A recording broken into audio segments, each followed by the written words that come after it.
Welcome everybody to Spin a Rock. I'm here with PD. Today we're talking about Miles Morales into the Spider-Verse. Is it a hit or is it a miss? Naturally, of course, we're going to agree and say it is a huge hit. If you don't like this, you must not have a pulse. But Oh my gosh. All I don't right. want to. I'm not telling you what to like and what to Yes, dislike. you are. How am I? I'm just giving you a valid, honest opinion for myself. Please. So this movie takes place in the it's in another alternate reality, clearly, where Miles Morales is the Spider-Man. He just becomes the Spider-Man. He gets bitten by the radioactive spider, and you have Peter Parker, the Golden Boy himself. I mean, the Peter Parker in this world can basically do no wrong, but there is an altercation with Kingpin, who's trying to. I don't want to tell you what happens, but basically, he's trying to open up the universe, and in so doing, he brings in other Spider-Mans or Spider-Women's or Spider characters. I don't know what to say. What other characters they bring? What do you call them? They was Spider what? They were what Spider denizens or Spider? no, there's spiders. You could say Spider Men, But even though there's there's women a women and a pig and, and there's pigs and and little girls. you have so the main characters here. Spider is Miles Morales, Spider Peter Man. Peter B. Parker. Oh Okay, God. you have Penny from I think year 31,000 or something like Yes. that. You have Spider Gwen, who's fantastic, and But you she have goes as Spider Woman in this. no, I think it's Spider Gwen, isn't it? But no, then she said I became Spider Woman. Because Or they just know a, no one is gonna understand the Spider Gwen. That's basically the character's name is in the title. It's like Gwen. we Why got is this. she Spider Gwen? Then we have Noir, who is that? He's the Pope. Oh, that's Nicolas Cage. Nicolas Cage, which shocked me too. So Spider Noir, who is a Spider Man who basically inhabits a 1940s, He's 1950s. the Spider from the Pope. Black, Those Pope magazine, Pope oh, books. right. So it's pretty cool. I thought it was taken care of.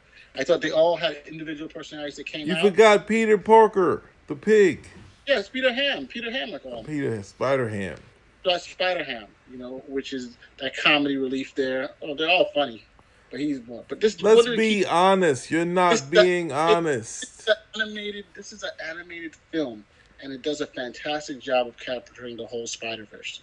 Right? I mean, Okay. If film. this, all right, Oh, this here, going into it, right? When you mm-hmm. go into this movie, I'm like, this is my first introduction to Miles Morales. And I'm like, I don't know who this is. Look at his life. His life isn't that, it's not even a Spider Man life. He's just going about his business. He doesn't want to go to the school. His friends in this neighborhood. It's not really that big of a challenge.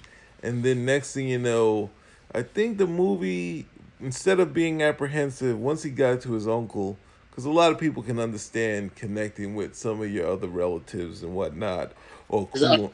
Hmm? the uncle is his Father. his uncle basically. Yes, yes. So when they meet up, he does tagging, so they go somewhere to tag, and this is the moment where he actually gets the spider powers, but doesn't understand them, and this all this stuff starts to lead him to this moment where he meets Spider Man, and all this part is like, wow, this is like Marvel cosmic stuff, and you know what they say, cosmic doesn't sell. But it does here in the Spider Verse. Like Spider Man is not that cosmic a character. He's a scientist, but they sort of really did everything Marvel here in this movie. Like they upped the game as far as say, you got what's the animation? You have the Incredibles. You have the stuff DC does. Illumination. Yeah, but you have all the stuff that's going on, but the Sony they really upped the ante because they like a lot of people like to play with the comic book color and the sort of like the four color process. This guys they used all that stuff. They used some of the fading for the wide shots and the with the blur for actually the what was it depth of field. They used the color parts being separated from the head in there. So they did a lot of things that you haven't seen in animation playing with the actual comic medium. And they even used thought balloons and caption, which Comic books now are just totally afraid of.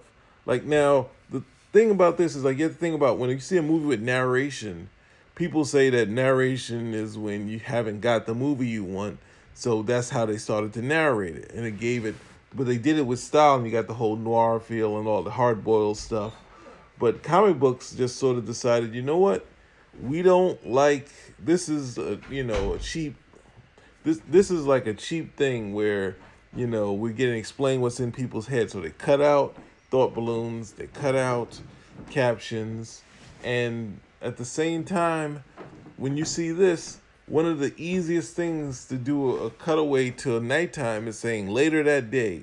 So having the later that day is a very powerful thing, even in this. And I don't think comics should have thrown away the I don't think they should have thrown away the captions like they have. So it was interesting that they used all these comic effects and really upped the ante to say, the same way like a lot of the what's the name like some of the cartoon movies kind of pushed the boundaries of using like musical and stuff like that instead of just doing a straightforward story like the way the what's the name the Powerpuff Girls there was Powerpuff Girls rule or even the Simpsons. This one they said no, let's play with the animation, and I think in doing that they really upped the ante. So once you have Spider-Man and he meets the Peter Parker we know, there's even a flash to the Ben Riley. This one almost seems like the Ben Riley, the what's the name, Peter Parker.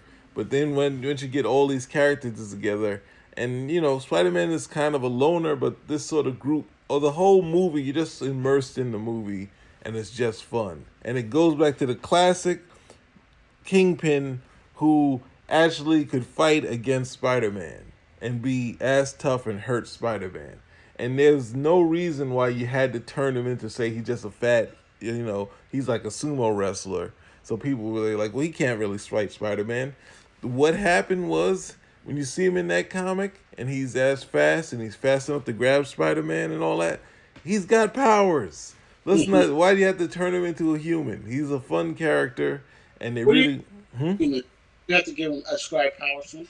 He's a very strong human. No, no. That's because the thing is that once you decided that Spider-Man has strong enough to like hurt like superheroes with strength, then you go back to the Kingpin, and if he only has human strength or sumo wrestler strength, then you're gonna be like, oh, he's lame, and that's what the pros and fans have been. So they like scenes where you see Spider-Man just beating up the Kingpin because it's like, wow, he don't got no power, so this would be good. And that goes into the ultimate power fantasy because there's no reason to see a Spider-Man comic where Spider-Man just beats up the Kingpin because Kingpin's human and he's the hero and he got to win. What they did here when you got to the last fight, you got a cool moment because you had this build up for what he did in the early part of the movie. So when you get to the fight and the Kingpin's just stomping on him and he doesn't win, and that's what I like in Spider-Man. He doesn't win just by beating him because that's giving kids the fantasy of beating up their bullies. He uses his head and figures a way to stop the Kingpin, and that's what the Spider-Man should really do because they had a lot of the classic moments with Miles. They had a couple death scenes and stuff like that. Don't want to spoil anything. But you enjoyed it though, Why are you going to the joint? We're talking about the movie, right? right? But I'm I just didn't saying, say anything negative about it, did I?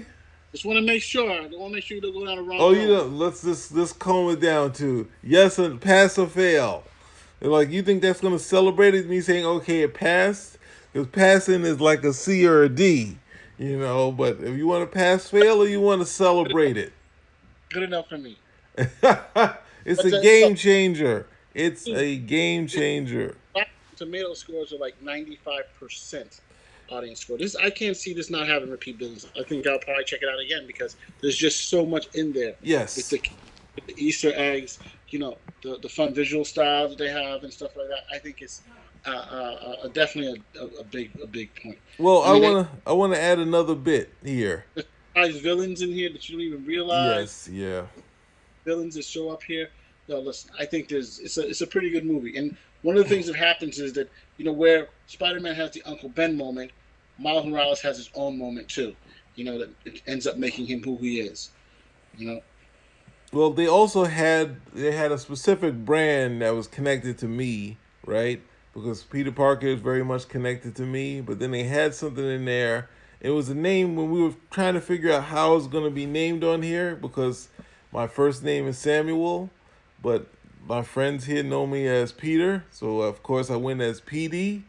And the police department here in thing, we already did the promo where we said the NYPD, but in this story they had PDNY, and I Yeah, almost thought about putting that down as the name, but then I was like, no, it's too close. They're just gonna, rank me out saying I'm a NYPD anyway. So, but it's like they use it, and I was like, oh god, I gotta get a still of that. I gotta put it somewhere. So, you noticed that, right? I was like, yeah, yes. NY. I was like, that's so cool. I thought they did a pretty good job with that. So and one thing that we found out also about the way the Spider Verse was not linear because you had characters who came back right away once they came out of the Collider, Hmm. and others that came back a week earlier. So it's pretty interesting how things worked out. So I don't look, know. Do you think Spider-Man is that cosmic for this story? I don't think he's that cosmic. What happens is that because of what happened, if you believe in alternate and infinite universes, Okay. then it's going to be there's infinite of us theoretically. But then seeing that, I was thinking we need to see like the Fantastic Four. Where it's like, oh man, the Fantastic Four isn't owned by Sony. Like Sony really, like Marvel Studios totally chickened out on doing anything innovative as far as cartoons. They did a couple of, simple ones, Wolverine versus Hulk and Thor versus Hulk, which weren't that good. I mean, they did the stuff that they did with the Avengers, but now Sony has dropped down. They got Venom. We had to say Venom was a success, and now Yeah. they have this. So they're back on the map again as they were when they did the first Spider-Man, where they got the costume right, and people loved those first two movies. Now they got an animated thing, and they got the wacky Venom. So I say they might want to steal back Spider-Man and do their own movies or do. I mean, the animation. I know it takes a while, but they should do they should do another one. They should figure out another plot and have a lot of fun. So, I don't know. what They should do about some. Aunt May? That's the thing. Every time I came up to a close to a roadblock or hurdle, I was like I moved past it. So All right. Well, I'm glad to hear that. So, in your grudgingly positive review, I it's am. not a grudgingly positive review. So then say it's a good movie that I I recommend. thoroughly enjoyed the movie. I said it's a game changer. When is a game changer begrudgingly saying it's good or bad movie? I said it's a game changer. Okay. All right. So look, we agree. Spinner says to go give your money to Sony and tell someone, you know what? We don't even want a DV with this. Just give us the money, the right to see this movie. That's how good it is. Okay. You're gonna be getting my money again this weekend, this Christmas weekend, Sony. So don't even worry about it.